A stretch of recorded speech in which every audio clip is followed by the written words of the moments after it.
غنی رضی اللہ تعالیٰ عنہ احد پہاڑ پر موجود تھے.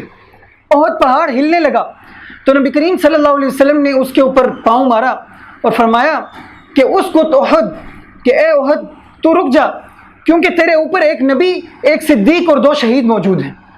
نبی سے جو ہے نبی کریم صلی اللہ علیہ وسلم مراد تھے، صدیق سے حضرت سیدنا صدیق اکبر، اور شہیدان جو تھے 2، ان میں ایک حضرت عثمان غنی اور ایک حضرت عمر فاروق رضی اللہ تعالیٰ عنہ تھے. تو اسی طرح حضرت عمر فاروق رضی اللہ تعالیٰ عنہ کو شہادت کی جو ہے موت نصیب ہوئی.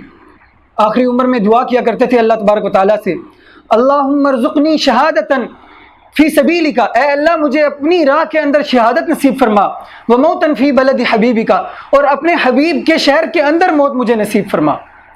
تو ایک مرتبہ حضرت مغیرہ بن شعبہ رضی اللہ تعالیٰ عنہ کا غلام، جو کہ ابو لؤلؤ فیروز مجوسی تھا، وہ حضرت عمر فاروق رضی اللہ تعالیٰ عنہ کے پاس آیا اور اس بدبخت نے کہا کہ اے امیر المومنین، میرے آقا نے مجھ پر ٹیکس جو اور جزیہ مقرر کیا ہے وہ زیادہ مقرر کیا ہے، آپ ان سے کہیے کم کر دیں. حضرت عمر فاروق رضی اللہ تعالیٰ عنہ نے پوچھا کہ کتنا مقرر کیا ہے؟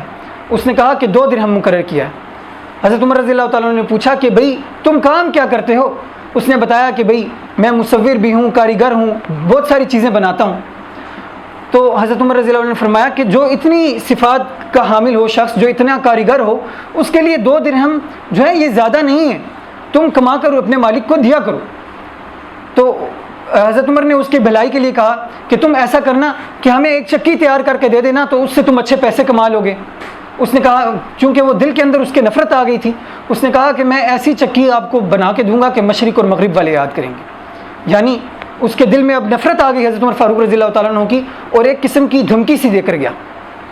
اب اس کو یہ تو پتا تھا بدبخت کو کہ حضرت عمر رضی اللہ تعالیٰ عنہ کا وہ زمین پر مقابلہ نہیں کر سکتا، آمنے سامنے کبھی وہ حضرت عمر رضی اللہ تعالیٰ عنہ کا مقابلہ نہیں کر سکتا. تو اس نے کیا کیا کہ ایک مرتبہ فجر کی نماز سے پہلے آ کر اس نے زہر آلود خنجر لیا، جو 2 دھاری دھاروں والا تھا، اور اس کے اوپر زہر لگایا، اور پھر ممبر کے پیچھے چھپ گیا. حضرت عمر فاروق رضی اللہ تعالیٰ عنہ جب فجر کی نماز کے لیے آگے ہوئے اور اللہ اکبر کہہ کر نماز شروع کی، تو اس بدبخت نے فوراً سے آ کر حضرت عمر رضی اللہ تعالیٰ عنہ پر 6 سے زائد وار کیے.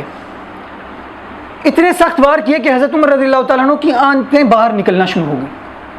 اس وقت بھی حضرت عمر رضی اللہ تعالیٰ عنہ کو نماز کی فکر لاحق تھی. حضرت عبد الرحمن بن عوف جو پہلے صف میں کھڑے تھے، ان کا ہاتھ پکڑ کر آگے کیا اور یہ اشارہ کیا کہ بھئی آگے نماز پڑھو. اب یہ بدبخت باہر نکلنے کا اس کو راستہ میں نہیں مل رہا تھا، کیونکہ صحابہ جب صفیں بناتے تھے تو ایسی صفیں بناتے تھے کہ وہ سیسا پلائی ہوئی دیواریں تھیں. تو اس نے جاتے ہوئے 12 سے زائد صحابہ اکرام کو زخمی کیا، ان کو چاقو مارنا شروع کیا. ان میں سے بھی 6 شہید ہو گئے اور 6 زخمی ہو گئے. اور پھر ایک صحابی نے اس کے اوپر چادر ڈال دی اس کو پکڑنے کے لیے، تو اس بدبخت نے اپنے اس زہر آلود خنجر سے اپنا گلا کاٹا اور خودکشی کر لی. اب حضرت عمر فاروق رضی اللہ تعالیٰ عنہ اس جو ہے کشمکش میں ہے کہ اتنی زیادہ تکلیف ہے کہ خون بند ہی نہیں ہو رہا، خون مسلسل نکلا ہی چلا جا رہا ہے. طبیبوں نے کیا کیا کہ یہ کہا کہ شہد لا کر حضرت عمر فاروق رضی اللہ تعالیٰ عنہ کو پلایا جائے. شہد لا کر پلایا گیا تو وہ بھی جسم سے نکلنا شروع ہو گیا. دودھ لا کر پلایا گیا تو وہ بھی جسم سے نکلنا شروع ہو گیا. تو اب اطباء نے کہا کہ مشکل ہے کہ حضرت عمر فاروق رضی اللہ تعالیٰ عنہ بچے. حضرت عمر رضی اللہ تعالیٰ عنہ کو جب اس معاملے کی سنگینیت کا پتہ چلا تو اپنے بیٹے سے کہا کہ اے میرے بیٹے، جاؤ ام المومنین سیدہ عائشہ صدیقہ رضی اللہ تعالیٰ عنہ کے پاس اور ان سے جا کے کہو کہ عمر بن خطاب، یہ نہیں کہنا کہ امیر المومنین، کہ اب میں امیر المومنین باقی نہیں رہا. جا کر یہ کہنا، عرض کرنا کہ عمر بن خطاب میرا باپ جو ہے وہ یہ عرض کر رہا ہے کہ وہ میری خواہش ہے کہ میں نبی کریم صلی اللہ علیہ وسلم کے پہلو میں دفن ہو جاؤں. امی عائشہ صدیقہ رضی اللہ تعالیٰ عنہ کے پاس حضرت عبداللہ بن عمر رضی اللہ تعالیٰ عنہ گئے اور یہ درخواست سامنے رکھی. تو امی عائشہ نے روتے ہوئے فرمایا کہ یہ جگہ تو میں نے اپنے لیے رکھی ہوئی تھی، لیکن میں جو ہے حضرت عمر رضی اللہ تعالیٰ عنہ کو اپنے پر ترجیح دیتی ہوں، اور وہاں پر دفن ہونے کی اجازت دے دی.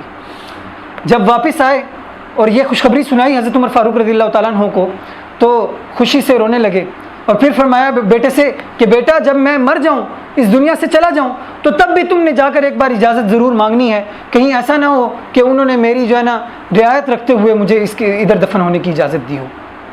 پھر حضرت عمر فاروق رضی اللہ تعالیٰ عنہ کا مدفن وہ نبی کریم صلی اللہ علیہ وسلم کا پہلو بنا۔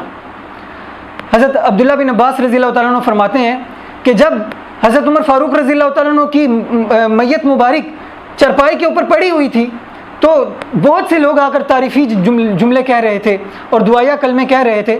میں نے ایک شخص کی بات سنی اور میں حیرت زدہ ہو گیا۔ اس نے کہا، وہ یہ کہہ رہا تھا کہ مجھے یقین تھا کہ آپ اپنے انہی ساتھیوں کے پاس جا کر دفن ہوں گے، اللہ تبارک و تعالیٰ ان کا ساتھ آپ سے چھڑائے گا نہیں، کیونکہ میں نے نبی کریم صلی اللہ علیہ وسلم کو بہت مرتبہ کہتے ہوئے سنا، جئت انا و ابو بکر و عمر، خرجت انا و ابو بکر و عمر وانطلقت انا و ابو بکر و عمر، کہ میں نے یہ کیا، میرے ساتھ ابو بکر اور عمر نے یہ کیا، میں نکلا میرے ساتھ حضرت ابو بکر اور عمر نکلے، میں آیا اور میرے ساتھ ابو بکر اور عمر آئے، تو مجھے یقین تھا کہ دنیا میں ہر موقع پر آپ حضرت عمر فاروق نبی کریم صلی اللہ علیہ وسلم کے ساتھ تھے، تو اس دفن کے وقت بھی اللہ تبارک و تعالیٰ حضرت عمر رضی اللہ تعالیٰ عنہ کو یوں تنہا نہیں چھوڑیں گے، نبی کریم صلی اللہ علیہ وسلم کا پہلو نصیب فرمائیں گے۔ اللہ تبارک و تعالیٰ سے دعا ہے کہ اللہ تعالیٰ ہمیں حضرت عمر فاروق رضی اللہ تعالیٰ عنہ کی سیرت کو سمجھنے کی اور اس کے اوپر عمل کرنے کی توفیق عطا فرمائیں، اور ہمیں اپنی زندگی کے اندر تعلق مع اللہ قائم کرنے کی اور اسی طرح عدل و انصاف قائم کرنے کی اور اللہ تبارک و تعالیٰ کے سے خوف اور رجا اور امید رکھنے کی توفیق عطا فرمائیں۔ وآخر دعوانا ان الحمد للہ رب العالمین، آمین۔ الحمد للہ رب العالمین والعاقبۃ للمتقین والصلاۃ والسلام علی خیر خلقہ محمد وعلی آلہ واصحابہ اجمعین۔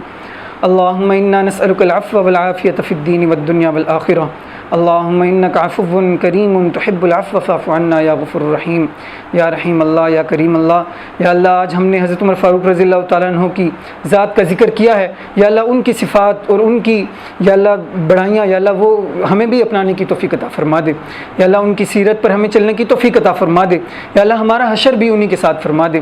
ربنا تقبل منا انک انت السمیع العلیم وتب علینا انک انت التواب الرحیم، وصلی اللہ علی النبی الکریم وعلی آلہ وصحبہ اجمعین۔